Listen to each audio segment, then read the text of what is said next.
In this guide, I'm going to show you guys how to find and use filters on TikTok.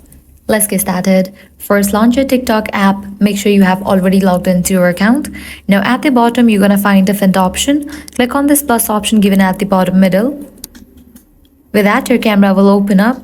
Now here you're going to find different filters in the left hand side. You can just scroll and go through these filters and click on the option view all effects.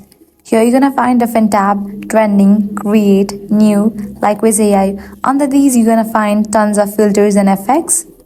If you wanna search for a specific effect or the filter, you can use this search icon given over here. Just click on it, type in the filter name and search for it. With that, the filter will appear. Now how to use it? All you have to do is select the filter in this way. With this, the filter will be applied. Now you can shoot the video. So this is how you can easily find and use TikTok filters. If this guide helped you out, do not forget to like, share and subscribe. Thanks for watching.